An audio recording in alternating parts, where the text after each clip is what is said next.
সেদিন মানুষগুলো বিক্ষিপ্ত পতঙ্গের মতো নিক্ষিপ্ত হবে, পাহাড়গুলো ভেঙে খান খান হয়ে যাবে, তুলার মতো পাহাড় ধ্বনিত হতে থাকবে, তুলার মতো। সুবহানাল্লাহ পড়ে। মানুষগুলো ছিটকে পড়বে। এই পৃথিবীর মাধ্যাকর্ষণ শক্তি থাকার কারণে আমরা ছিটকে পড়ি না। এই যে বসে আছি, সবকিছু পৃথিবীর মধ্যে লেগে আছে, এটার কারণ দ্য গ্র্যাভিটেশনাল ল, গ্র্যাভিটেশনাল পাওয়ার।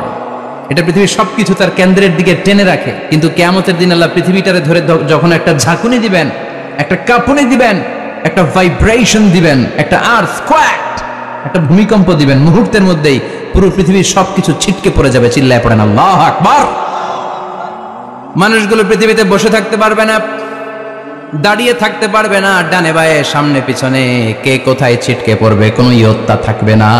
বিকট আওয়াজ, ভয়ঙ্কর আওয়াজ, জাইগান্টিক সাউন্ড, বোম্বাস্টিক মার্কা সাউন্ড, যে সাউন্ড, যে আওয়াজ, যে বিকট শব্দ পৃথিবীর কোনো মানুষ শুনে নাই। The trumpet, the siren, the whistle, বিশাল এক হুইসেল বাজানো হবে। ওই হুইসেল বা সাইরেন বাজানোর ফলে বিকট একটা শব্দে গোটা বিশ্ব ভেঙে খান খান হয়ে যাবে।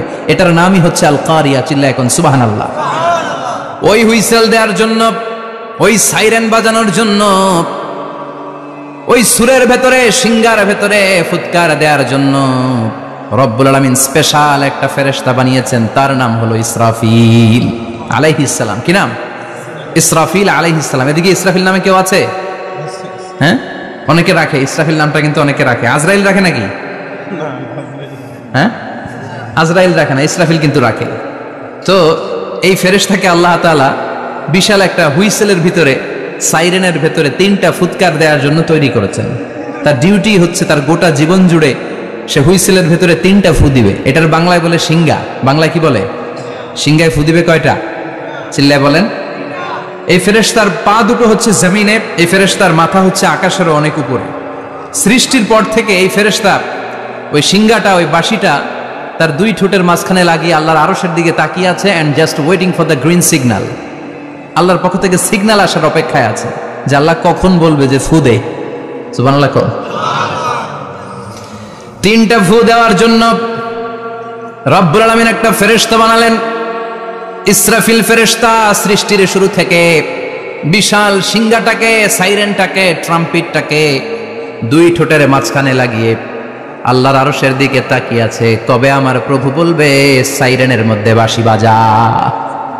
He is waiting. ঠিক এই মুহূর্তে যখন আমি কথা বলছি আর আপনারা শুনছেন, ঠিক এই মুহূর্তেও ওই সাইরেনটা ওনার দুই ঠোঁটের মধ্যে লাগানো, আর উনি আরশের দিকে তাকিয়ে অপেক্ষা করছে কখন আমার রব আদেশ করে, আর তখন আমি সিঙ্গায় ফুৎকার দিয়ে গোটা বিশ্বটারে মেসাকার বানিয়ে দিব। কোন সুবহানাল্লাহ। এই ঘটনাটাই আল্লাহ প্রামাণ্য দলিল দিয়ে বর্ণনা করেছেন। আর বর্ণনা করতে যে এই সূরার নাম দিয়েছেন আল কারিয়া। কি নাম? মানে বিকট আওয়াজ, ভয়ঙ্কর আওয়াজ, বজ্রনিনাদ, মহাপ্রলয়ের সেদিন এমন আওয়াজ হবে যে আওয়াজ পৃথিবীতে কেউ কোনোদিন আমরা শুনি নাই। পৃথিবীতে কে সবচেয়ে বড় আওয়াজের কি শুনেছেন বলেন? আপনার জীবনে ঘটে যাওয়া সবচেয়ে ভয়ঙ্করতম আওয়াজ শুনেছেন আপনি কবে বলেন তো? কেউ এক দুজন বলেন আমার। হ্যাঁ, ভয়ঙ্কর আওয়াজ রবিউল ভাই কবে শুনছেন? সিডরের সময়। হুজুরের সিডরের সময় ভয়ঙ্কর আওয়াজ শুনছে। সিডরের ভয়ঙ্কর আওয়াজ। হ্যাঁ, কিসের আওয়াজ? বজ্রপাত। বজ্রপাত, থান্ডার, ভয়ঙ্কর আওয়াজ হয়। বজ্রপাতকে আঞ্চলিক ভাষায় আপনারা কি বলেন? ঠেড়া। এই যে ঠেড়া, ঠেড়ার আওয়াজটা আসলেই ভয়ঙ্কর। আমি বছরের বেশিরভাগ সময় জুড়ে থাকি মালয়েশিয়াতে। মালয়েশিয়ার পাশের দেশ সিঙ্গাপুর। পৃথিবীতে যেই কয়েকটা দেশে সবচেয়ে বেশি বজ্রপাত রেকর্ড করা হয়, এর মধ্যে একটা হচ্ছে সিঙ্গাপুর, আর একটা হচ্ছে ভুটান। এই দেশগুলোতে সবচেয়ে বেশি বজ্রপাত পড়ে। ভয়ঙ্করতম বজ্রপাতের আওয়াজ। আসলে এই বজ্রপাতের আওয়াজ খুব বিকট আওয়াজ। আপনি ঠিকই বলেছেন। আর আপনাদের জীবনে ঘটে যাওয়ার সবচেয়ে ভয়ঙ্করতম আওয়াজ কে কোন দিন শুনেছেন বলেন? আদনান গাজী ভাই, আপনি কি শুনছেন জীবনে সবচেয়ে ভয়ঙ্কর আওয়াজ?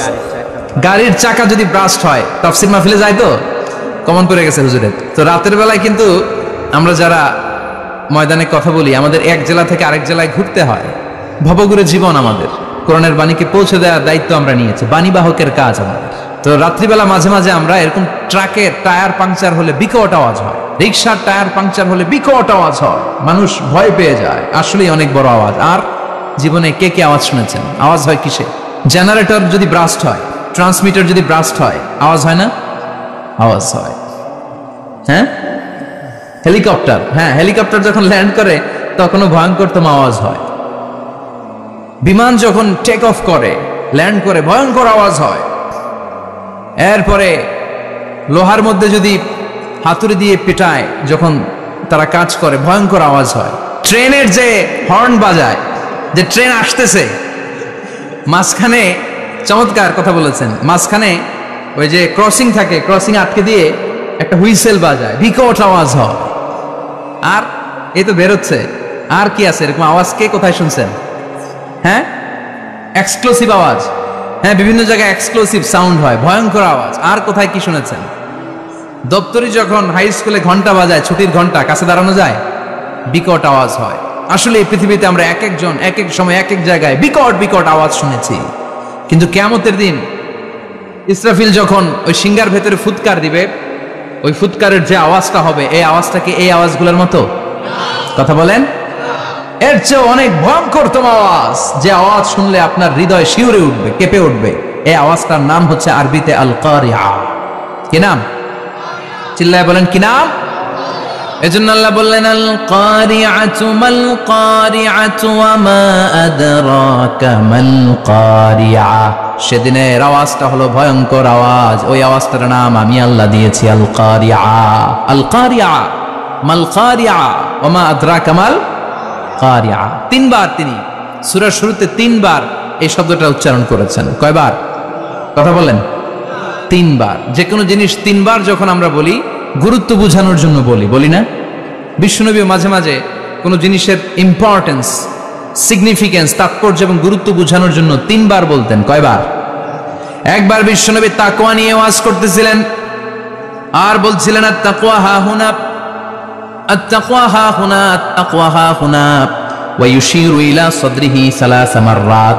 তাকওয়া এখানে, তাকওয়া এখানে, তাকওয়া এখানে বলে বিশ্বনবী ওনার হৃদয়ের দিকে, কলবের দিকে তিনবার ইঙ্গিত করেছেন। কয়বার?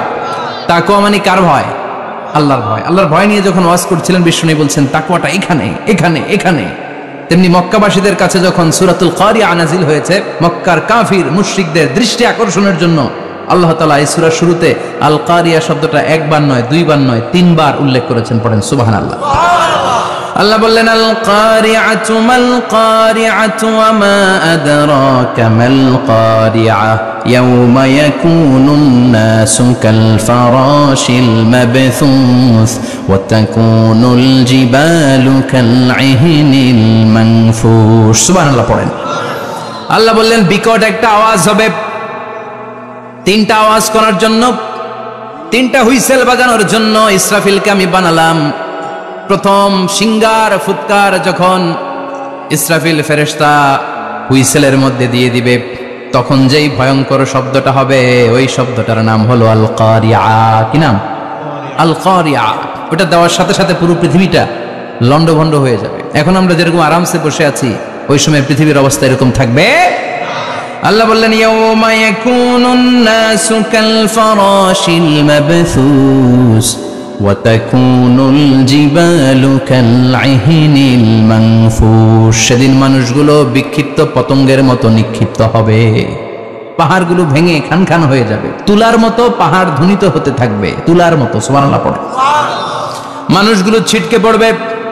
এই পৃথিবীর মাধ্যাকর্ষণ শক্তি থাকার কারণে আমরা ছিটকে পড়ি না। এই যে বসে আছি, সবকিছু পৃথিবীর মধ্যে লেগে আছে, এটার কারণ দ্য গ্র্যাভিটেশনাল ল, গ্র্যাভিটেশনাল পাওয়ার।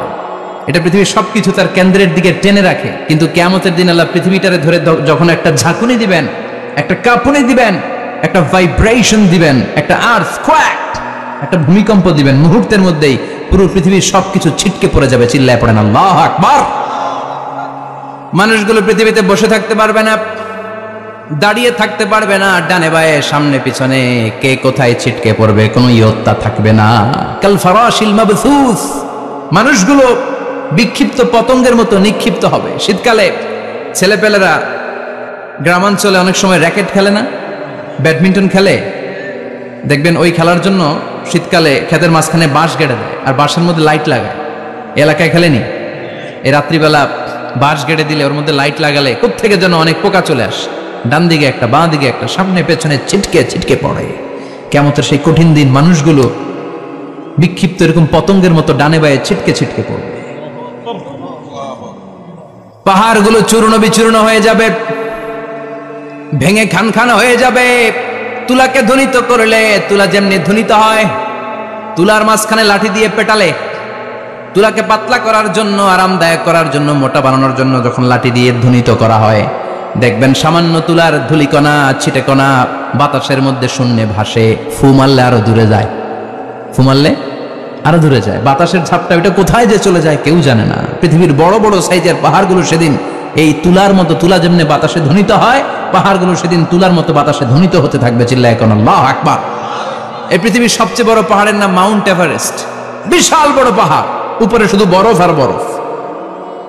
এটার বলে হিমালয়, বাংলায় কি বলে? নেপালে অবস্থিত এই হিমালয়ের পাহাড়। আমি একবার কাতার থেকে যাচ্ছি কায়রো, ওই ফ্লাইটে হিমালয়ের পাশ দিয়ে ফ্লাই করে, বিমানের সামনে স্ক্রিন থাকে, আপনি কোন জেলা কোন থানার উপর দিয়ে যাচ্ছেন ওটা শো করে। আমি দেখলাম হিমালয়ের পাশ দিয়ে ফ্লাই করছে, জানলা দিয়ে তাকিয়ে দেখি বিশাল মাউন্ট এভারেস্ট, উপরে শুধু বরফ আর বরফ। সুবহানাল্লাহ পড়ে। 29,035 ফিট উঁচু ওই পাহাড়টা সেদিন আল্লাহ যখন একটা ঝাঁকুনি দিবে, পৃথিবীটারে ভেঙে খান খান হয়ে যাবে, টুকরা টুকরা হয়ে যাবে, তুলার মতো বাতাসে ধ্বনিত হতে থাকবে। ইউরোপের সবচেয়ে বড় পাহাড়ের নাম হচ্ছে আল্পস পর্বতমালা। পুরো মাউন্টেন রেঞ্জটা ভেঙে চুরমার হয়ে যাবে, ধূলিকণা হয়ে যাবে। আমেরিকার সবচেয়ে বড় পাহাড়ের নাম আলাস্কা মাউন্টেন রেঞ্জ। অ্যাটলাস বা ম্যাপ নিয়ে যাদের পড়াশোনা আছে দেখবেন ইউনাইটেড স্টেটস অফ আমেরিকা, এখানে নর্থ আমেরিকার পাশে বড় করে লেখা আলাস্কা, পুরোটাই পাহাড়, আমেরিকার সবচেয়ে উঁচু পাহাড়। এই পাহাড়গুলো সেদিন ভেঙে টুকরা টুকরা হয়ে যাবে। বাংলাদেশের ময়মনসিংহে আছে আমাদের এদেশের সবচেয়ে বড় পাহাড়, গাঢ় পাহাড়। নাম শুনছেন? আল্লাহ জানে কি জানি হবে সেদিন আমাদের পাহাড়ের অবস্থা। তাজিংডং বিজয়, বান্দরবানে কেওক্রাডা, চিম্বুকের চূড়ায় আমি উঠেছিলাম 2002 সালে। সেখানে পার্সোনাল প্রাইভেট কার নিয়ে যাওয়া যায় না, মাইক্রো নিয়েও যেতে পারবেন না। চাঁদের গাড়ি আছে একটা, ওইটা আলাদা এক্সট্রা 2-3টা ইঞ্জিন লাগানো, ওইটা দিয়ে টেনে টেনে আপনারা নেবে। উপরে সেনাবাহিনীর ক্যাম্প আছে। বাংলাদেশের 3য় বৃহত্তম পাহাড়। কিয়ামতের দিন আল্লাহ যখন একটা ঝাঁকুনি দিবে, পৃথিবীটারে যখন একটা নাড়া দিবে, আর ইসরাফিল যখন ফুৎকার দিবে, একটা পাহাড়ও টিকবে? চিল্লায় বলেন টিকবে? এজন্য আল্লাহ বললেন, ইযা যুলজিলাতিল আরদু জিলজালাহা ওয়া আখরাজাতিল আরদু আসকালাহা ইযা রুজ্জাতিল আরদু রাজ্জাও ওয়া বুসাতিল জিবালু বাসসা। সেদিন যখন আল্লাহ একটা ভূমিকম্প তৈরি করবে, পৃথিবীটাকে যখন নাড়িয়ে দিবে, কাঁপিয়ে দিবে, একটা পাহাড়ও টিকবে না, সবগুলো পাহাড় তুলার মতো ধ্বনিত হতে থাকবে। মানুষগুলো ছিন্ন বিচ্ছিন্ন হয়ে ডানে বায়ে ছিটকে পড়বে, চন্দ্র সূর্য আলো থাকবে না, মানুষের চোখগুলো ছানা বড়া হয়ে যাবে। ফাইদা বারিকাল বাসারু ওয়া খাসাফাল কামারু ওয়া জুমিআশ শামসু ওয়াল কামারু ইয়াকুলুল ইনসানু আইনাল মাফার। চাঁদে আলো থাকবে না, সূর্যে আলো থাকবে না, প্রক্সিমা সেন্ট্রাইতে আলো থাকবে না, আলফা সেন্ট্রাই এ, আলফা সেন্ট্রাই বি, ইটাকারিনা, ব্যাটেলজিউস, অ্যান্ড্রোমেডা, একটার ভেতরেও সেদিন আলো থাকবে না, সবগুলো অন্ধকার হয়ে যাবে। সাগরের পানির মধ্যে সেদিন দাও দাও করে আগুন জ্বলবে। সেই দিনটার নাম হচ্ছে আল কারিয়া। মাল ওয়ামা আদরাকা মাল। মানুষগুলো পাগল হয়ে যাবে। কেউ থাকবে তখন টয়লেটে, ইমাজিন কেমন ভাবে আল্লাহ নকশা এঁকেছেন। কেউ থাকবে টয়লেটে, কেউ থাকবে ক্ষেত খামারে, কেউ থাকবে অফিস আদালতে, কেউ থাকবে রান্নাঘরে, কেউ থাকবে মৌজ মাস্তির ভেতরে। ঠিক তখনই কিয়ামত হয়ে যাবে, কেউ পার পাবে না। সবার মুখে একটা চিৎকার, আইনাল মাফার। পালাবো কোথায়? কিয়ামতটা শুধু পৃথিবীর একদিকে অনুষ্ঠিত হবে না, গোটা বিশ্বব্যাপী হবে, তাই না? নাকি বাংলাদেশে কিয়ামত শুরু হইলে সৌদিতে হবে না? হ্যাঁ, আমেরিকাতে হবে না, সুইজারল্যান্ড, ইন্দোনেশিয়া, অস্ট্রেলিয়া, গোটা বিশ্বব্যাপী একসাথে কিয়ামতের ভয়ঙ্কর দৃশ্যের অবতারণা ঘটবে। চিল্লা এখন ঠিক কিনা? মা তার ছেলেরে চিনবে না। দুধের বাচ্চাকে রেখে মা পালাবে। দুধের বাচ্চা, যে বাচ্চা দুধ খায়, ব্রেস্ট ফিডিং বেবি, এই বাচ্চারা দেখে মা কোনো দিকে যায়, ডানে বায়ে কোথাও সরতে চায় না, ব্যথানি পায়, কষ্টনি পায়। এই দুধের বাচ্চাটারে ধাক্কা মেরে মা দিবে দৌড়। তাহলে কি ভয়ঙ্কর ঘটনা সেদিন ঘটবে। 3 মাসের 4 মাসের পেটের ভেতরে অপরিপক্ক বাচ্চা, এখনো পরিপূর্ণ হয় নাই, হাত পা ভালোভাবে গজায় নাই, ছোট্ট একটা গোশতের টুকরা, হসপিটালে এরকম যতগুলো নারী থাকবে, কিয়ামতের ভীতিকর অবস্থা দেখে মুহূর্তের মধ্যে সব অপরিপক্ক বাচ্চাগুলো ডেলিভারি হয়ে যাবে। এক ধাক্কায় 3 মাসের বাচ্চাটার হাত পা গজায় নেই এখনো ঠিক মতো, এক ধাক্কায়, এক ভূকম্পনে, এক কাঁপুনির চোটে পেটের সব বাচ্চাগুলো খালাস হয়ে যাবে ডাক্তার ছাড়া, ইনজেকশন ছাড়া। আল্লাহ বললেন সেদিনটার নাম হলো আল কারিআহ। মাল ওয়া মা আদরাকা মাল ইয়াউমা ইয়াকুনুন নাসু কাল ফারাশিল মাবথুস, মানুষগুলো নিক্ষিপ্ত হবে। ওয়া তাকুনুল জিবালু কাল আহিনিল মানফুশ, পাহাড়গুলো তুলার মতো ধ্বনিত হতে থাকবে। এখন উপরের দিকে তাকালে কি সুন্দর নীল আকাশ দেখা যায়, সেদিনে আকাশও থাকবে না। ইয়াউমিন আতবিস সামাআ কা তাইয়্যিস সিজিল্লি লিল কুতুব, কাগজের পৃষ্ঠা যেমনি তোমরা ভাঙো, কাগজ যেমনি হাতের মুঠোয় নিয়ে তোমরা গুটিয়ে ফেলো, সেদিন এই বিশাল সাত আকাশটারও হাতের মুঠোয় নিয়ে গুটিয়ে ফেলবে কে? Can you imagine? আপনি কি কল্পনা করতে পারেন এই দৃশ্যপট যখন ঘটবে গোটা বিশ্বব্যাপী কি মেসাকার হবে? স্যাটেলাইট চ্যানেলগুলো ভেঙে দুমড়ে মুচড়ে পড়বে, পৃথিবীর যত বড় বড় টাওয়ারগুলো আছে ভেঙে আবাসিক এলাকার উপর পড়বে, পাহাড়গুলো ভেঙে খান খান সাগরের পানির ভেতরে দাউ দাউ করে আগুন জ্বলবে। বুর্জ আল খলিফা পৃথিবীর সবচেয়ে উঁচু টাওয়ার, ওইটার তো কিছু হবে না, ওই দিন কি হবে? ভেঙে যাইব, ভেঙে খান খান হয়ে যাবে, ভেঙে টুকরা টুকরা হয়ে যাবে। এবার আমি যখন হজে গিয়েছিলাম, জেদ্দা এয়ারপোর্টে নেমে মাক্কা যাচ্ছি প্রথমে উমরার জন্য, তখন বাঁ দিকে অনেক দূরে দেখতে পেলাম কিংডম টাওয়ার। এটার কাজ চলতেছে, আগামী বছর, এই বছর অথবা আগামী বছর এটা খুলে দিবে। এটা বুর্জ আল খলিফা থেকে আরো উঁচু। বুর্জ আল খলিফা 818 মিটার উঁচু, আর এই কিংডম টাওয়ার 1000 মিটার উঁচু, মানে 1 কিলোমিটার উঁচু। কিয়ামতের ওই ঝাঁকুনি আর ভূমিকম্পের সময় এগুলো টিকবে একটাও? আরো যে টাওয়ারগুলো আছে, Shanghai tower, Taipei 101, Petronas twin tower, বাংলাদেশের 40, 50, 60 তালাগুলা টিকবে?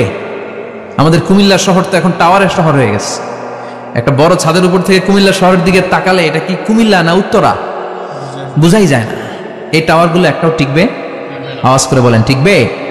সে কথাই আল্লাহ বললেন আল কারিআতু মাল কারিআতু ওয়া মা আদরাকা মাল কারিআ ইয়াউমা ইয়াকুনুন নাসু কাল ফারাশিল মাবথুস ওয়া তাকুনুল জিবালু কাল আহিনিল মানফুশ। কি দৃশ্য আল্লাহ আঁকলেন! প্রথমে একটা সাইরেন দেয়া হবে, দেয়ার সাথে সাথে ভেঙে চুরে সব সারখার, মানুষগুলো পাগলের মতো দৌড়াবে। ওমা হুম বিসুকারা ওয়ালাকিন্না আযাবাল্লাহি শাদীদ। মানুষগুলোর দৌড়াদৌড়ি দেখলে মনে হবে যে মাতালের মতো দৌড়াচ্ছে, রেড ওয়াইন খেয়ে, উইস্কি খেয়ে, মদ খেয়ে পাগলের মতো দৌড়াচ্ছে। আসলে মদ খায় নাই, উইস্কিও খায় নাই। সেদিন আল্লাহর আযাব এত ভয়ঙ্কর হবে, মানুষগুলো সব হয়রান হয়ে যাবে, মানুষগুলো পাগলের মতো দৌড়াবে। সাগরের পানিতে দাউ দাউ করে আগুন, স্যাটেলাইট ভেঙে খান খান, বিল্ডিং গুলো ভেঙে ভেঙে পড়ছে, পাহাড়গুলো ধ্বনিত হচ্ছে, গোটা বিশ্বব্যাপী বিকট আওয়াজ। পৃথিবীর যখন ঠিক এইরকম অবস্থা, আল্লাহ তাআলা ইসরাফিলকে বলবে, ইসরাফিল 3টা ফুৎকার দেওয়ার জন্য তোকে তৈরি করেছি, এবার দ্বিতীয় ফুৎকারটা দে।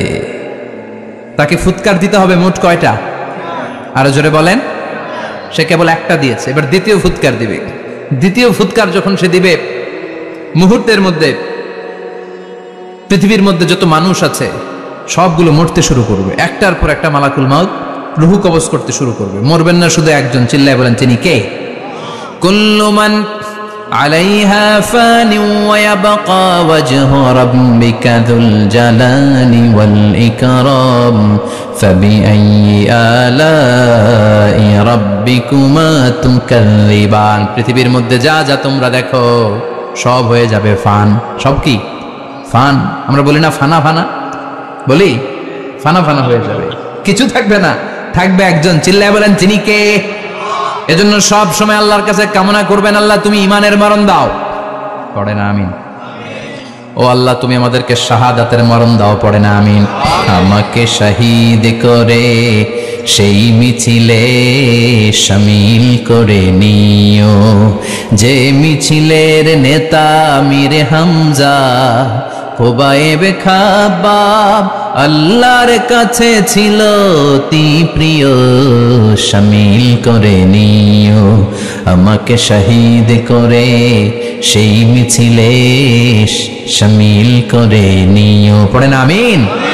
বিষ্ণুই বলেন শাহাদাতের তামান্না নিয়ে যদি অন্তরে শাহাদাতের ইচ্ছা নিয়ে যদি, শাহাদাতের তামান্না নিয়ে যদি কেউ বিছানার মধ্যে ডায়রিয়া রোগে আক্রান্ত হয়েও মারা যায়, হার্ট অ্যাটাক করেও মারা যায়, স্ট্রোক করেও যদি মারা যায়, কিন্তু অন্তরে যদি শাহাদাতের তামান্না থাকে, কিয়ামতের ময়দানে শহীদদের সাথে তারে দাঁড় করাবে কে?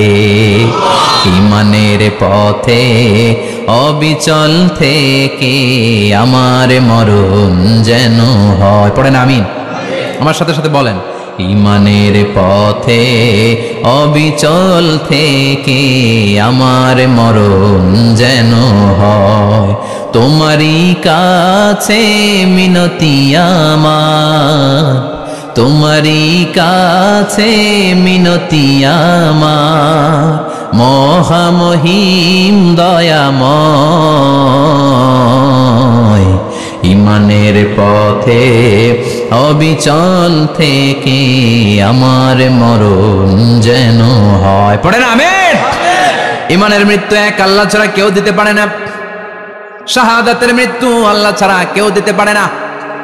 এজন্য আখের যদি ভালো হয়, সব ভালো তার, শেষ ভালো যার। বিশ্বনবী দোয়া করতেন, আল্লাহুম্মা রযুকনা হুসনাল খাওয়াতিম, আল্লাহুম্মা রযুকনা হুসনাল খাওয়াতিম। প্রতিদিন সব সময় নামাজের পরে পড়বেন, আল্লাহুম্মা রযুকনা হুসনাল খাওয়াতিম, আল্লাহুম্মা রযুকনা হুসনাল খাওয়াতিম। আল্লাহ আমাদের শেষটাকে ভালো করো, আমাদের শেষটাকে তুমি ঈমানের উপর করো। পড়েন আমিন। অনেক আল্লাহওয়ালা নামাজি শেষ জীবনে মুরতাদ হয়ে যায়, নাস্তিক হয়ে যায়, আছে না নাই? এজন্য বিশ্বনবী বলতেন, আল্লাহুম্মা রযুকনা হুসনাল খাওয়াতিম, আল্লাহ শেষটা আমার ভালো করো, আমার শেষটা যেন কালিমাতুত তাইয়্যিবা লা ইলাহা ইল্লাল্লাহর উপর হয়, আমার শেষটা যেন ঈমানের উপর হয়। পড়েন আমিন। এক সাহাবা জিহাদের ময়দানে, বুখারীর বর্ণনা, যুদ্ধের ময়দানে সে সামনে যাই পাচ্ছে, লা তাজিদু শাযযা ওয়ালা ফাযযা ইল্লা ইয়াকতুলু বিসাইফি, বিশাল তলোয়ার নিয়ে আল্লাহু আকবার বলে বলে কাফের আর মুশরিকের বাচ্চাগুলোর কচুকাটা করছে। সাহাবীরা দেখে পেছন থেকে বাহাবা দেয়, নবীর কাছে এসে খুশ খবর দেয়, ও নবী দেখেন আপনার সাহাবী দিন কায়েমের আন্দোলনে কালিমার পতাকাটারে জমিনের বুকে পতপত করে উড়ানোর জন্য কেমন করে যুদ্ধের ময়দানে, জিহাদের ময়দানে কাফের আর মুশরিকদেরকে কচুকাটা করছে। নবী দেখেন আজকে জিহাদের ময়দানে যুদ্ধের সব সওয়াব আল্লাহ এই সাহাবীরই দিয়ে দিবে। বিশ্বনবী বললেন, হুয়া ফিন্নার, সে জাহান্নামে যাবে। সাহাবীরা তো অবাক, জীবন বাজি রেখে তলোয়ার নিয়ে কাফেরদের সাথে যুদ্ধে ময়দানের মধ্যে লিপ্ত, একটার পর একটা কাফের গুলোরে হত্যা করে জাহান্নামের মেহমান করে পাঠিয়ে দিচ্ছে। এই লোকটা কেমন করে জাহান্নামী হয়? বিশ্বনবী বললেন, হুয়া ফিন নার, এই লোকটা জাহান্নামে যাবে, এরে কেউ বাঁচাতে পারবে না, জাহান্নামী। এক সাহাবী মনে মনে বলল, এই লোকটা কেমন করে জাহান্নামী হয়, আমি তার পেছনে পেছনে দেখবো তার শেষ পর্যন্ত কি ঘটে, কারণ নবী যা বলে এটা তো কোনোদিন মিথ্যা হতে পারে।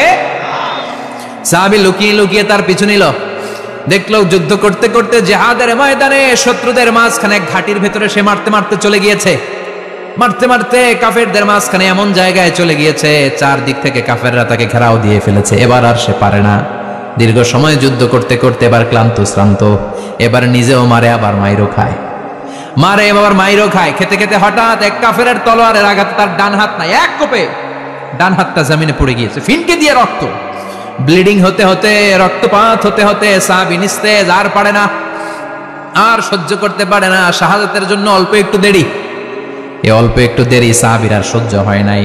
ওই সাহাবী নিজের তলোয়ারটা জমিনের মধ্যে গেড়ে তলোয়ারের উপরে ঝাঁপিয়ে পড়েছে, তলোয়ারের এক মাথা পেটের এখান দিয়ে ঢুকে পিঠের ওই পাশ দিয়ে বের হয়েছে।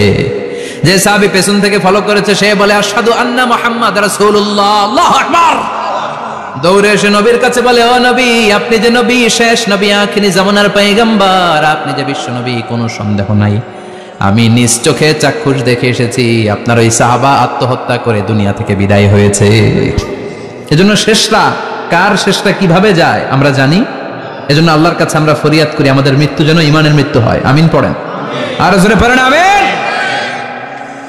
দ্বিতীয় ফুৎকার দেওয়ার সাথে সাথে আল্লাহ মালাকুল মাউতকে বলবে, ও মালাকুল মাউত, পৃথিবীর সব মানুষগুলোর রুহু কবজ কর, সব মানুষের রুহু কবজ হয়ে যাবে, সব জিনদের রুহু কবজ কর, সব জিনদের রুহু কবজ হয়ে যাবে। এবার সব ফেরেশতাদের রুহু কবজ কর, সব ফেরেশতাদের রুহু কবজ হয়ে যাবে। আল্লাহ বলবেন, আখবিরনি মাইয়া বুখা, আর কে কে বেঁচে আছে বল। মালাকুল মউত বলবে, আল্লাহ মানুষগুলো সব শেষ, জিনগুলো শেষ, ফেরেশতাগুলো শেষ, শুধুমাত্র 4 জন বড় বড় ফেরেশতা এখনো মরে নাই। আল্লাহ বলবে যা জিব্রাইল, মিকাইল, ইসরাফিল, যে ইসরাফিলের ফুৎকারে কিয়ামত হয়েছে ওই ইসরাফিলকেও শেষ করে ফেল। জিব্রাইল, ইসরাফিল, মিকাইল সব শেষ। এবার মহাবিশ্বে কেউ নাই। আল্লাহ বলবেন আখবিরনি মান ইয়াবকা, ও মালাকুল মাউত আজরাইল এবার কে আছে? কয় কেউ নাই, সব শেষ। কেউ আছে? কেউ নাই, সব শেষ। আছে শুধু আল্লাহ আর মালাকুল মাউত, ঠিক কি না? আল্লাহ বলবে আখবিরনি মান ইয়াবকা, ও মালাকুল মাউত আমারে বল কে আছে? কয় আমি আছি। কয় তুই মর। আমি আছি, আমি। আল্লাহ বলবে তাহলে এবার তুই মর। তুই মর শোনার সাথে সাথে মালাকুল মাউতের কাঁপুনি ছুটে যাবে, খিচুনি ছুটে যাবে, ভয় ভয়ে খিচুনি ছুটে যাবে। কারণ মৃত্যুটা তো সে দেখেছে। দুইটা সিস্টেমে মালাকুল মাউত রূহ কাবাজ করে। আপনারা যারা আল্লাহওয়ালা, আপনাদের মাথার সামনে এসে সুশ্রী, যত সুন্দর হতে পারে একজন মানুষ, এরকম একজন মানুষের চেহারায় আসবে আপনাদের কাছে। এসে সুগন্ধি পারফিউম মাখা সাদা ধবধবে কাপড় পরে এসে আপনার শিওরে বসবে। এসে খুবই বিনয়ের সাথে ভদ্রতার সাথে বলবে ইয়া আইয়াতুহান নাফসুল মুতমাইন্না, ইয়া আইয়াতুহান নাফসুল মুতমাইন্না, ইয়া আইয়াতুহান নাফসুত তাইয়্যিবা, হে পবিত্র আত্মা বেরোয় আয়। বলার সাথে সাথে আপনার রূহটা স্মুথলি বের হয়ে যাবে। ইয়াতি বিহানুত মিন হানুতিল জান্নাহ, কাফান মিন আকফানিল জান্নাহ, জান্নাতের হানুতে করে কাফনের মধ্যে পেঁচিয়ে আপনার রূহটারে মালাকুল মাউত ইল্লিনে নিয়ে যাবে। আল্লাহ আমাদের সবার নসিবে এই ঘটনা তুমি জারি করে দিও, আমিন। আর যারা ইসলাম মানে নাই, কোরআন মানে নাই, বিশ্বনবীরা মানে নাই, তাদের সামনে কুৎসিত আকৃতির একটা ভয়ঙ্কর চেহারা নিয়ে আসবে। বি আকবাহি মা ইয়াকুন, হাদিসে এসেছে যত খারাপ হতে পারে একজন মানুষের চেহারা, যত দুর্গন্ধযুক্ত হতে পারে একজন মানুষের দেহ, বিদঘুটে ভয়ঙ্কর রাক্ষসে এক চেহারা নিয়ে আসবে। মুমিনের সামনে এসে যেমনি ভদ্রভাবে বসে যায় সে এরকম আসবে না, সে ত্রাস সৃষ্টি করবে। ডাকাত যখন আপনার অ্যাটাক করে এমন ত্রাস সৃষ্টি করবে, কোপ মেরে আঘাত করে আপনি ভয়ে সব দিয়ে দিবেন। ওনারা দেখলে আপনার পিলে চমকে যাবে। ভয়ঙ্কর দুর্গন্ধযুক্ত কালো একটা ড্রেস পরে আপনার সামনে এসে এমন ত্রাস সৃষ্টি করে বসবে, ওইটা দেখলে অবস্থা খারাপ। চিৎকার দিয়ে ধমকাবে আর বলবে ইয়া আইয়াতুহান নাফসুল খাবিসা, হে পাপাত্তা বেরোয় আয় ইলা গাদাবিল্লাহ, আল্লাহর ক্ষোভ, আল্লাহর রাগের দিকে তুই বের হয়ে আয়। মুমিনের আত্মাটা যেমনি স্মুথলি বের হয়ে এসেছে, কাফেরের আত্মাটা বলার সাথে সাথে বেরোতে চাইবে না। আত্মাটা একবার ডানে দৌড়, একবার বায়ে দৌড়, একবার সামনে দৌড়, আর একবার পিছনে দৌড়। এবার মালাকুল মাউত আরো হিংস্র হয়ে যাবে। পা থেকে টান মেরে সারা দেহ থেকে খিচুনি দিয়ে পুরো দেহটারে চাপতে চাপতে জীবিত একটা ছাগলের চামড়া জীবিত অবস্থায় তার দেহ থেকে উল্টো দিকে টেনে টেনে বের করলে যেমন কষ্ট হয়, একজন কাফেরের রুহু দেহ থেকে টেনে হিচড়ে মালাকুল মাউত বের করে ফেলবে। এজন্য আল্লাহর কাছে আমরা চাই ঈমানের পথে অবিচল থেকে আমার মরণ যেন হয়। প্রতিদিন পড়বেন এটা দোয়া। ঈমানের পথে থেকে যেন আমাদের মৃত্যু হয়, পড়েন আমিন। মালাকুল মাউত এই দৃশ্যগুলো নিজেই ঘটিয়েছে, তার জানা আছে মৃত্যুর কত কষ্ট। আল্লাহ বলবেন মর, বলার সাথে সাথে কাঁপুনি ছুটে যাবে। আল্লাহ বলবেন কেঁপে লাভ নাই, মর, মরতে হবে। কারণ কুল্লু নাফসিন, everyone has to take the test of death. সবাইকে মৃত্যু নিতে হবে, গ্রহণ করতে হবে স্বাদ। The most certain thing in our life is death, but the most uncertain thing in our life is the time of death. আমাদের জীবনের সবচাইতে সুনিশ্চিত বিষয় হচ্ছে যে আমরা মরবো, এটা আমরা সবাই জানি না। কিন্তু সবচাইতে অনিশ্চিত বিষয় হচ্ছে যে আমরা কখন মরবো, এটা আমরা কেউ জানি না। জানি মালাকুল মাউত কাঁপতে থাকবে। আল্লাহ বলবেন জান্নাত এবং জাহান্নামের মাঝ বরাবর একটা জায়গা আছে, আল আরাফ, ওইখানে দাঁড়া। ওইখানে দাঁড়িয়ে মালাকুল মাউত বিকট একটা চিৎকার দিয়ে সারা পৃথিবীর মানুষগুলো, ফেরেশতাগুলো যেমনি দুনিয়া থেকে বিদায় হয়েছে, মালাকুল মাউত তখন বিদায় হয়ে যাবে। সেদিন বিকট একটা চিৎকার মেরে তিনি বিদায় হবেন। বিশ্বনবী বলেন মালাকুল মাউতের মরণের সময় সেই চিৎকারটা ওই দিন এত ভয়ঙ্কর হবে, দুনিয়াতে যদি তখন মানুষ থাকতো কিয়ামত ঘটানোর জন্য আলাদা করে ইসরাফিলের সিংগায় ফুৎকার দেওয়ার আর দরকার হতো না। মালাকুল মাউতের মরণের কষ্টের ওই চিৎকারের আওয়াজ শুনলে মানুষগুলো সব কানের পর্দা ফেটে জমিনের মধ্যে তখনই লাশ হয়ে পড়ে যেত। মালাকুল মাউত এখন আর নাই, ডানে বায়ে সামনে পেছনে কেউ নাই, একজন ছাড়া, তিনি কে? আল্লাহ তখন বলবেন ইয়া আরদু আইনা নাহারুকে, পৃথিবী তোর নদীগুলো কই, বিল্ডিং গুলো কই, রাজা বাদশাগুলো কই, পৃথিবীর নাজ নেয়ামত কই, ভোগের দুনিয়া আজকে কোথায়, অহংকার দাপট আর ক্ষমতার বড়াই আজকে কোথায়? লিমানিল মুলকুল ইয়াউম, who belongs the kingdom today, আজকে ক্ষমতা কার? চিল্লায় বলেন তো সেদিন ক্ষমতা হবে কার? লিমানিল মুলকুল ইয়াউমা লিল্লাহিল ওয়াহিদিল কাহ্হার। ক্ষমতা সেদিন কারো নয়, ক্ষমতার মালিক একজন, তিনি কে? সব ক্ষমতার মালিক আল্লাহ, কেউ নাই, সব মরে গেছে। এভাবে যে কত হাজার কোটি বছর আল্লাহ একা থাকবেন এটা আল্লাহ জানেন, আমরা কেউ জানি? ইসরাফিলকে আল্লাহ বানিয়েছিলেন সিংহায় 3টা ফুৎকার দেওয়ার জন্য। চিৎকার করে বলতে হবে কয়টা? দিছে কয়টা? বাকি আছে কয়টা? এবার রব্বুল আলামিন ইসরাফিলকে জীবিত করবেন, জীবিত করে বলবেন তাড়াতাড়ি 3য় ফুৎকার দিয়ে তোর ডিউটি শেষ কর। সুবহানাল্লাহ পড়েন। ইসরাফিল এবার 3য় ফুৎকার দিবে। 3য় ফুৎকার দেওয়ার সাথে সাথে পৃথিবীর বিভিন্ন প্রান্ত থেকে, মহাবিশ্বের বিভিন্ন প্রান্ত থেকে মানুষের জিনগুলো দাঁড়াতে শুরু করবে। বিমান দুর্ঘটনায় যারা মারা গিয়েছে, ছাই হয়েছে, ছাই থেকে উঠে দাঁড়াবে। তিমি মাছের খাবার হয়ে সাগরের মধ্যে মিশে গিয়েছিল, সাগর থেকে দাঁড়াতে শুরু করবে। পাহাড়ের মধ্যে যারা মারা গিয়েছে পাহাড় থেকে উঠবে। হিন্দুদের শ্মশানের মধ্যে যেখানে লাশ পোড়ানো হতো ওখান থেকে দাঁড়াবে। মানুষগুলো কবর থেকে উঠবে, যে যেখানে মারা গিয়েছে সেখান থেকে দাঁড়াবে। মিনহা খালাকনাকুম ওয়া ফিহা নুঈদুকুম ওয়া মিনহা নুখরিজুকুম তারাতান উখরা। মাটি থেকে বানালাম, মাটির কবরে পাঠালাম, আবার মাটির কবর থেকে দাঁড় করায় দিবে কে? মানুষগুলো দাঁড়াবে। মুমিন বান্দারা চোখ কচলাতে কচলাতে বলবে মান বাআসানা মিন মারকাদিনা। قالوا من بعثنا من مرقدنا هذا ما وعد الرحمن وصدق المرسلون। মুমিন বান্দারা চোখ ডলতে ডলতে বলবে ঘুম ভাঙালো কে? ঘুম ভাঙালো? আমার ঘুম ভাঙালো কে? মুমিনরা, আপনারা দাদা আসছে আনন্দের ঘুম দিবেন সেদিন কবরে। 3টা প্রশ্ন আপনারে করা হবে। মার রব্বুক, তোর রবের নাম কি?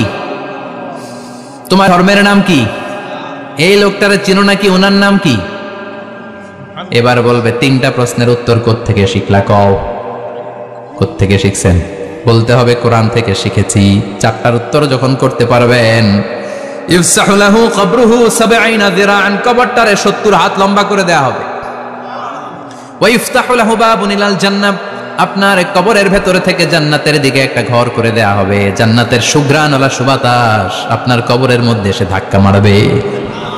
জান্নাতে ঢোকা লাগবে না, আপনার ওই কানেকশন দিয়ে আসবে। এয়ার কন্ডিশনের যে রুমগুলো আছে ওই রুমগুলোর ভিতরে না ঢুকলো, দরজার আশেপাশ দিয়ে হাঁটলেও একটা ঠান্ডা ঠান্ডা বাতাস আছে না নাই? দেহের মধ্যে লাগে। জান্নাতে আপনার ঢোকা লাগবে না, কবরের মধ্যে শুয়ে শুয়ে জান্নাতের সুবাতাস পাবেন। এবার বলবে ফায়ুল বাসুলিবাস ওয়াহালিল জান্নাহ, জান্নাত থেকে আনা 2টা জান্নাতি সেট পোশাক আপনারে পরিয়ে দেয়া হবে। এবার আপনারে বলা হবে আহলান ওয়া সাহলান, কংগ্রেচুলেশন, খোশ আমদেদ, তোমার জন্য কংগ্রেচুলেশন, সুস্বাগতম। 3টার পরে 4র্থ প্রশ্নের উত্তর পেড়েছ, জান্নাতের পোশাক তোমারে পরিয়ে দিলাম, আর কোনো কাজ নাই, এবারের মতো খেলা শেষ, এবার ঘুমাও। কি করো? কথা বলেন। ঘুমাও। নাম কানাউমিল আরুস, বাসর রাতে বর যেমনি কনেকে নিয়ে শান্তির ঘুম দেয় এরকম ঘুম দাও। তোমার ঘুম কেউ ভাঙাতে পারবে না ইসরাফিলের 3 নাম্বার ফুৎকার ছাড়া। সুবহানাল্লাহ পড়বেন না? সেই ঘুম ভেঙে যাবে, চোখ ডলতে ডলতে বলবে মান বাআসানা মিন মারকাদিনা হাযা মা ওয়া'দার রাহমান ওয়া সাদাকাল মুরসালুন। চোখ ডলতে ডলতে বলবে কে আমাদের ঘুম ভাঙালো? ফেরেশতারা বলবে হাযা মা ওয়া'দার রহমান, এটা সেই দিন যে দিনের ওয়াদা দিয়েছে কে? আজকের দিনটা হলো ফাইনাল দিন, আজকের খেলাটা হবে ফাইনাল খেলা, দ্য ফাইনাল ডে। আজকে বিচারের দিন। ওই যে শুনছিলা জাররা জাররা বিচার হবে, ওই বিচার আজকে অনুষ্ঠিত হবে। পৃথিবীর বুকে যে বিচারগুলো হয় নাই সেদিন ওই বিচারগুলো করবে কে? আল্লাহ। পৃথিবীর বুকে যে ধর্ষণের বিচার হয় নাই ওই দিন ওই ধর্ষণের বিচার আছে না নাই? পৃথিবীর বুকে যে অন্যায় ভাবে বিচার বহির্ভূত হত্যাগুলো করা হয়েছে, ক্রস ফায়ার গুলো দেওয়া হয়েছে, গুম করা হয়েছে, খুন করা হয়েছে, সেদিন এই বিচারগুলো আছে না নাই? পৃথিবীর বুকে জুলুম করে একজনের জমি আরেকজন মাইরা খাইছে, ওনার দাপট ছিল, ওনার উপরে কোনো কথা ছিল না গ্রামে, কিন্তু কিয়ামতের ওই কঠিন দিনে এগুলোর বিচার আছে না নাই? বিচার যদি না থাকতো, all the worldly life it's a joke. বিচার না থাকলে পৃথিবীটা এটা একটা জোক, এটা একটা খেলাধুলা। অবশ্যই বিচার থাকতে হবে, বিচারের কাঠগড়ায় তোমাকে দাঁড়াতে হবে। চিল্লা এখন ঠিক কিনা? সবাই দাঁড়াবে। The day of resurrection, the day of কিয়ামা, আল কারিআ মাল ওয়া মা আদরাকা মাল। বিশ্বনবী বলেন উলঙ্গ হয়ে দাঁড়াবে সব, ইহশারুন নাসু ইয়াউমাল কিয়ামাতি হুফাতান উরাতান মুশাতান গুরলা। সেদিন মানুষগুলো উলঙ্গ, গায়ে জামা নাই, পেটে দানা পানি নাই, পায়ের মধ্যে জুতা নাই, সব উলঙ্গ। ভাবতেছেন না খালি শুনতেছেন? ভাবতেছেন যে ওই দিন আপনিও দাঁড়াবেন, আমিও দাঁড়াবো, আমাদের সবাইকে দাঁড়াতে হবে। অবশ্যম্ভাবী, ওইটা থেকে পার পাওয়ার কোনো সুযোগ আমাদের নাই। চিল্লা এখন ঠিক কিনা? আল্লাহ বললেন কাআন সাফসাফা লা তারা ফিহা আওয়াজান ওয়ালা আমতা, লেভেল প্লেইং ফিল্ড। এক জায়গা থেকে কোটি কোটি মানুষ এক নজরে দেখা যাবে, সবগুলো উলঙ্গের মতো দৌড়াবে, পেটে দানা পানি নাই, খাওয়া দাওয়া নাই, ক্লান্ত শ্রান্ত পেরেশান। আকাশের সূর্যটা একেবারে মাথার কাছে চলে আসবে। আল্লাহর আরশের ছায়া ছাড়া সেদিন কেউ কোনো ছায়া পাবে না। আল্লাহ এই কঠিন দিন তোমার আরশের নিচে এই গুনাহগার বান্দাদেরকে তুমি ছায়া করে দিও। আল্লাহর আরশের ছায়া ছাড়া সেদিন কোনো ছায়া নাই।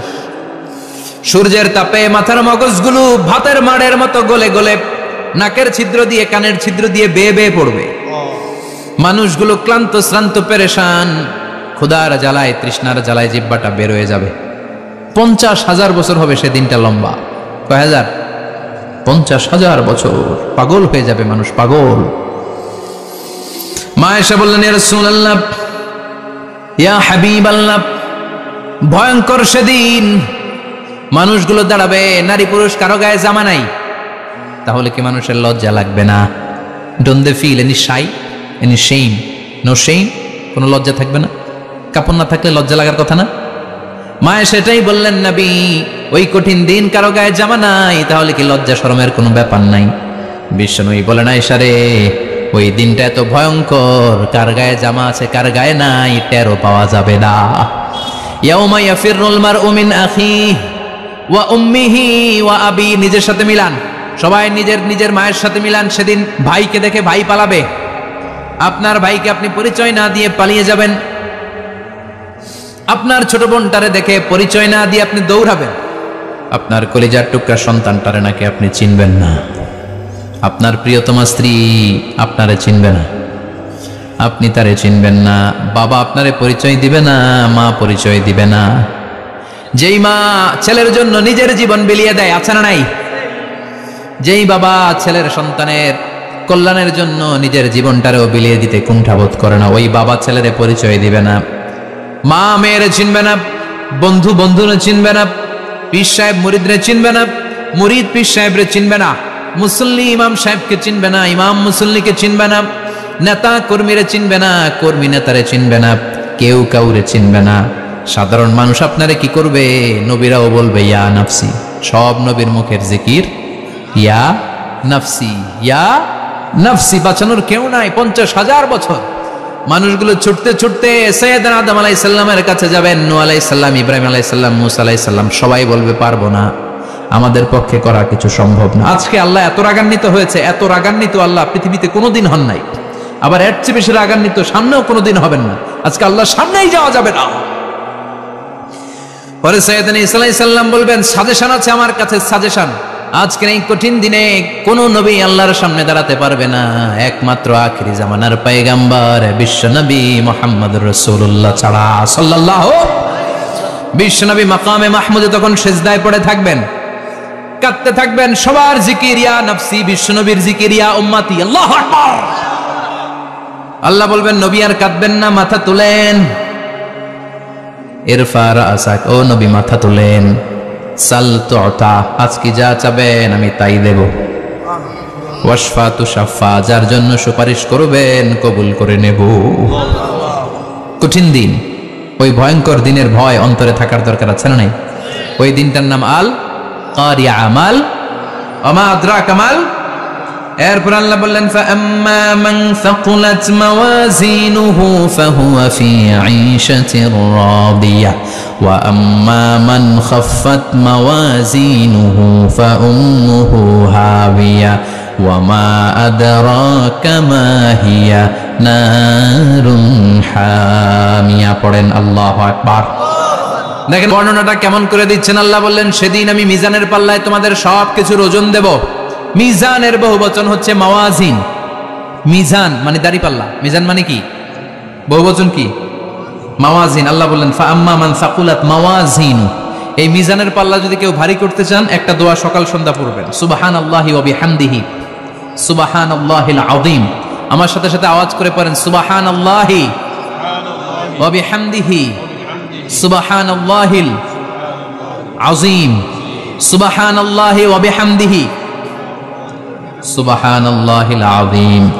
বিশ্বনবী বলেন এই দুইটা বাক্য জিহ্বায় উচ্চারণ করতে পাতলা, আল্লাহর কাছে বড্ড প্রিয়, কিন্তু মিজানের পাল্লায় রেখে দিলে ওজন হয়ে যাবে, বিশাল ওজন, আপনার ওজনের পাল্লা ভারী করে ফেলবে।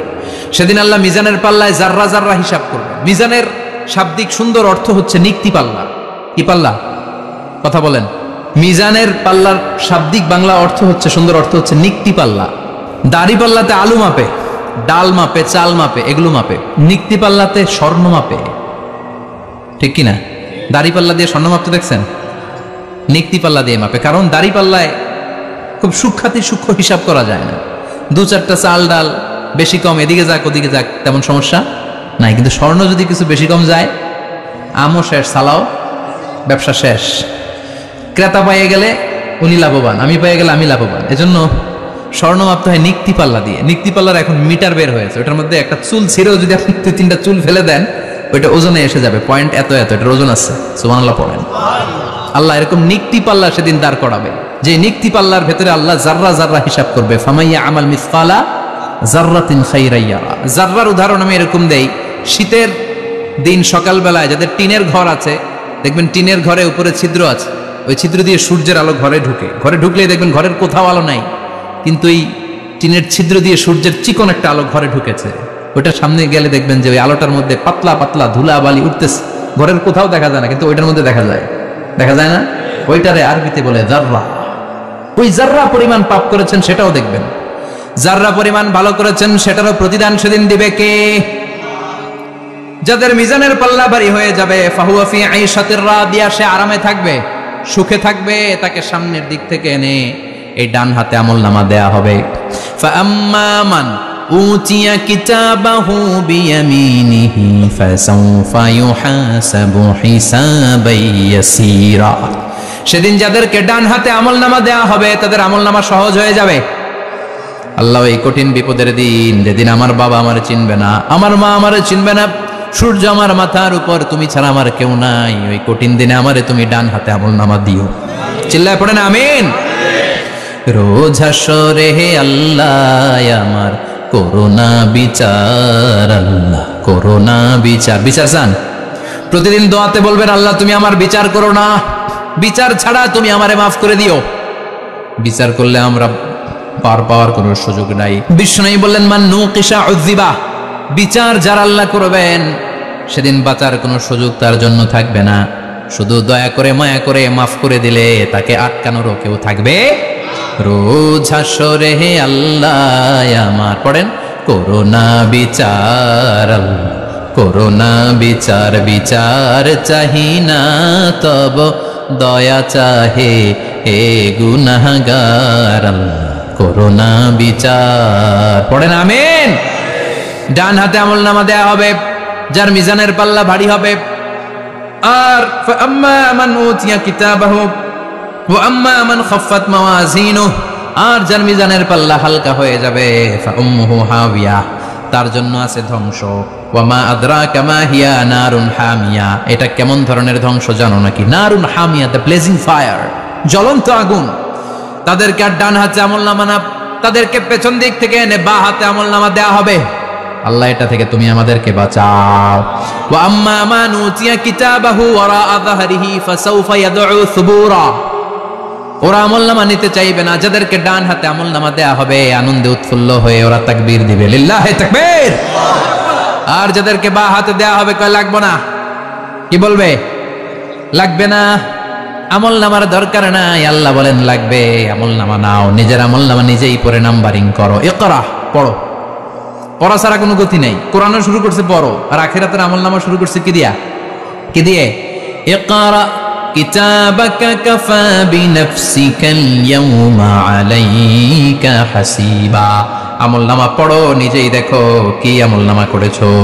আপনি যে আজকে তাফসীর মাহফিলে আছেন, এটা থাকবে না আপনার আমলনামায়? আজকের আশার সালাত যে জামাতে পড়লেন, আমলনামায় থাকবে না? ছোটবেলা থেকে শুরু করে আজ অবধি আপনি যেখানে যেটা যখন যেইভাবে করেছেন, একেবারে ছোট্ট ছোট্ট থেকে শুরু করে, মাঝারি থেকে শুরু করে বড় বড় কাজগুলো সবগুলো আমলনামায় তুলে দিবে কে? আপনার তো আনন্দের শেষ নাই। আপনার আমলনামায় আছে খালি জামাতে নামাজ, মা বাবার খেদমাত, শিরক আর বেদাতের বিরুদ্ধে জিহাদ, হকের পক্ষে আপনার স্লোগান, ইসলামের পক্ষে আপনার আন্দোলন। আপনি ইসলামের জন্য জীবনটারে বিলিয়ে দেওয়ার জন্য রাজি ছিলেন, আপনি জ্বলে উঠেছিলেন আপন শক্তিতে। আপনার তো ভালো ভালো কাজগুলো দিয়ে আমলনামা ভরপুর, কিন্তু যাকে বা হাতে আমলনামা দেয়া হবে সে পড়তে চাইবে না, কারণ খুললেই দেখে আকাম আর কুকাম, পৃষ্ঠা একটার পরে একটা উল্টায় খালি আকাম কুকাম, দুর্নীতি, চোরা কারবারি, ফ্যান্সি ডিলের ব্যবসা, মা বাবারে অন্যায়ভাবে অত্যাচার, এলাকার মধ্যে ত্রাস সৃষ্টি, এরকম ডাকায়েত আছে না নাই? পাপ দিয়ে যার জীবন সাজানো, ওকে আমলনামা পড়তে চাইবে? ও দেখবে যে ইসলামরে বিভিন্ন জায়গায় যে বাঁশ দিছে ওগুলো আছে না নাই? ইসলামের বিরোধিতা করেছে, কোরআনের বিরোধিতা করেছে, হকের বিরোধিতা করেছে, এরকম আছে না নাই? যত যত জায়গায় ইসলামের বিরোধিতা সব পাবে সে তার আমলনামায়, সে তো পড়তে চাইবে না। সে বলবে মালি হাযাল কিতাবি লা ইউগাদিরু সগীরাতান ওয়ালা কাবীরাতান ইল্লা আহসাহা। এটা কেমন আমলনামা, ছোট যা করেছি সেটাও আল্লাহ দিয়েছে, বড় যা করেছি সেটাও দিয়েছে, ঠিক কি না? সে দেখে অবাক, সে বলবে লাগবে না। আল্লাহ বলবে পর, সবাই সবার আমলনামা মিলায় নে, কোনটা বাদ গেল কিনা। সুবহানাল্লাহ পড়ে। কি আহকামুল হাকিমিন আমরা পেয়েছি। Recheck, cross check and double check, আবার চেক করে দেখ। আমরা মহা খুশি, ইসলাম বিরোধীরা মহা দুঃখে থাকবে, বলবে হায় হায় কি আমলনামা, এই আমলনামা অনুযায়ী যদি আমার বিচার হয় মায়ের তো একটাও মাটিতে পড়বে না, ঠিক কিনা? কি করা যায়, কি করা যায়? ফোন দিয়ে আসবে। এবার মনে মনে খুঁজে পাবে দুনিয়াতে তো মিথ্যে কথা কম বলি নাই, মিছা কথা কম কই নাই, দেখি আজকে একটা মিথ্যা কথা বলে পার পাওয়া যায় কিনা। সে বলবে আল্লাহ আমার কথা আছে। আল্লাহ বলবে কি কথা? আল্লাহ এটা তো আমার আমলনামা না, একটা সিস্টেম, একটা প্রসিডিউর। সে দেখবে যে লেটস চেক, ট্রাই করে দেখি পালানোর সুযোগ আছে কিনা। বলবে আল্লাহ এটা তো আমার আমলনামা না, তোমার ফেরেশতারা ভুল করে আরেকজনেরটা আমারে দিছে, আরেকজনেরটা সলিমুদ্দিনটা আমি কলিমুদ্দিনে দিয়ে দিচ্ছি। আল্লাহর ফেরেশতারা ভুল করে কথা বলেন? আল্লাহ বলবে না এটা তোরই আমলনামা। সে বলবে না আল্লাহ এই এত খারাপ কাজ তো আমি করি নাই, আমি তো এত খারাপ ছিলাম না, আমি ভালো মানুষ, আমার আমলনামা না, আরেকজনের আমলনামা আমাকে দেয়া হয়েছে। আল্লাহ বলে আমি যদি প্রমাণ করে দিতে পারি এটা তোরই আমলনামা কি হবে? সে বলবে আল্লাহ প্রমাণ করে দিতে পারলে দেখা যাবে। আল্লাহ বলবে কিরামান কাতিবিন, আমার স্পেশাল দুইজন ফেরেশতা, তাদের কাছে তোমার এই আমলনামার একটা ব্যাকআপ ফাইল আমার আছে। সুবহানাল্লাহ কোন কিরামান কাতিবিন ইয়ালামুনা মা তাফআলুন। কিরামান কাতিবিন সম্মানিত দুই ফেরেশতা, ইয়ালামুনা মা তাফআলুন, দুনিয়ার বুকে যেখানেই তুমি যা করেছো সব তারা জানে, লিখে রেখেছে। ওইখানকার ব্যাকআপ ফাইল থেকে আরেকটা আমলনামা এনে দুইটা আমলনামা দেয়া হবে, মিলিয়ে দেখ দুইটাই তোর কিনা। এবার মিলিয়ে দেখবে প্রতিটা শব্দে শব্দে, বাক্যে বাক্যে, অক্ষরে অক্ষরে মিলে যাবে। সুবহানাল্লাহ পড়েন। উনি তো আহকামুল হাকিমিন, উনি প্রমাণ করার সব বন্দোবস্ত করেই রেখেছেন। চিল্লা এখন ঠিক কিনা? তারপর নাফরমান কুলাঙ্গার গদ্দার বলবে আল্লাহ আমি করি নাই, দুইটাই আমার না, আমি এগুলো করি নাই, আপনার কিরামান কাতিবিন ভুল করে আমারে দিয়েছে, আমি কি করব, আমি তো ভালো মানুষ। আল্লাহ বলবেন তোর মাথাটা উপরের দিকে কর, তোর গলার নিচে এইখানে আমি একটা লকেট দিয়েছি। সুবহানাল্লাহ পড়েন। এই লকেটের মধ্যে দুনিয়ায় তুই যা বলেছিস যা করেছিস সব আমি লিপিবদ্ধ করে রেখেছি। নুখরিজু লাহু ইয়াওমাল কিয়ামাতি কিতাবান ইয়ালকাহু মানশুরা, সব মানুষের গলার মধ্যে আমি একটা ছোট্ট লকেট দিয়ে রেখেছি। ওয়া কুল্লা ইনসানিন আলজামনাহু তায়রাহু ফি উনুকিহি ওয়া নুখরিজু লাহু ইয়াওমাল কিয়ামাতি কিতাবান ইয়ালকাহু মানশুরা। তোর মাথাটা উপরের দিকে কর, তোর গলার মধ্যে ছোট্ট একটা সিম কার্ডের মতো লকেট আমি ঝুলিয়ে দিয়েছি। দুনিয়াতে যখন যা করেছিস যা বলেছিস সব আমি সিস্টেমে এটার ভেতরে ঢুকিয়ে দিয়েছি, সব আছে এইখানে। ওয়া কুল্লা ইনসান সবার আছে। আলজামনাহু তায়রাহু ফি উনুকি ওয়া নুখরিজু লাহু ইয়াওমাল কিয়ামাতি কিতাবান ইয়ালকাহু মানশুরা। প্রতিটা মানুষের গলায় এটা দেয়া, বাঁচার কোনো উপায় নাই। আল্লাহ সেখান থেকে আরেকটা প্রিন্ট আউট বের করে বলবেন, দেখ মিলে যায় কিনা। গাদ্দার দেখবে এটাও মিলা যায়, বাঁচার উপায় আছে। এরপরেও লাস্ট চান্স, আবার বাঁচার জন্য বলবে আল্লাহ আমি করি নাই। আল্লাহর কাছে প্রমাণ করে দেওয়ার মতো আরো হাজারো পদ্ধতি আছে না নাই? আল্লাহ বলবেন ইয়াহসাবুল ইনসানু আল্লান নাজমা ইদামা বালা কাদিরিন আলা আন নুসাউইয়া বানানা। আমি তোর প্রতিটা আঙ্গুলের ফিঙ্গারপ্রিন্ট আমার কাছে সংরক্ষণ করে রেখেছি। তোর আমলনামার উপরে তোর ফিঙ্গারপ্রিন্ট আছে, আর আমার কাছে তোর নাম সহ তোর ফিঙ্গারপ্রিন্ট আছে, তোর 14 গোষ্ঠীর ফিঙ্গারপ্রিন্ট আমার আছে। সুবহানাল্লাহ কইবেন না? এটা দিয়ে আল্লাহ ধরে ফেলবে। এই ফিঙ্গারপ্রিন্ট মিলে না, এই হাতের আঙ্গুলের ছাপ, এটা আবিষ্কার করেছে ফ্রান্সিস গ্যালটন নামে একজন সায়েন্টিস্ট 1880 সালে। 1500 বছর আগে কোরআনে সূরাতুল কিয়ামার ভিতরে ফিঙ্গারপ্রিন্টের কথা বলে দিয়েছে কে? কি আজীব কথা! আঙ্গুলের এই ছাপ খেয়াল করে কোনোদিন দেখছেন? এখানে ছোট্ট ছোট্ট এরকম গোল গোল গোল গোল গোল গোল গোল গোল ছাপ আছে। একটা আঙ্গুলের সাথে আরেকটা আঙ্গুলের মিলে না। আমার এই আঙ্গুলের সাথে এটা মিলবে না, এটার সাথে এটা মিলবে না। আমার 10টা আঙ্গুলের সাথে মিলবে না, একটার সাথে আরেকটা না, আলাদা আলাদা। এই পৃথিবীতে যদি 600 কোটি মানুষ থাকে, তাহলে 6000 কোটি হাতের আঙ্গুল, একটা আঙ্গুলের সাথে আরেকটা আঙ্গুলের কোনো মিল আছে? কারিগরটা কে? স্রষ্টাটা কে? আবার যারা সিগনেচার দিতে পারে না, তাদের টিপসই আছে না নাই? এখন দেশের বাইরে যেতে চাইলে ইমিগ্রেশনে ফিঙ্গারপ্রিন্ট আছে না নাই? সব জায়গায় লাগে। এটাকে বলে বায়োমেট্রিক অথেন্টিকেশন। গত বছর 2 আগে বাংলাদেশেও সিম কেনার জন্য সবাইকে দেয়া লাগছে না? আপনি দেশে বিদেশে ঘুরতে যাবেন, ফিঙ্গারপ্রিন্ট লাগবে, সিকিউরিটি পারপাস আপনাকে দিতে হবে। ফিঙ্গারপ্রিন্ট দিতেই হবে আপনার। আর পায়ের মধ্যে যেটা আছে এটাকে ফুটপ্রিন্ট কি বলে? ওইটা প্রাণীদের ক্ষেত্রে কাজে লাগে। প্রাণী গণনা করতে বাঘ শুমারি হয় সুন্দরবনে। আমাদের সুন্দরবন কিন্তু অর্ধেক আমাদের, অর্ধেক ইন্ডিয়ার। তো কাদের বাঘ কোনটা, কোন এলাকায় কয়টা বাঘ আছে এটার হিসাব আছে। তো বাঘ গনে কি করে? বাঘের চেহারা তো একরকম, আর কাছে যেহেতু গণার সুযোগ নাই, এটা গনে পায়ের ছাপ দেখে। বাঘের তো হাত নাই।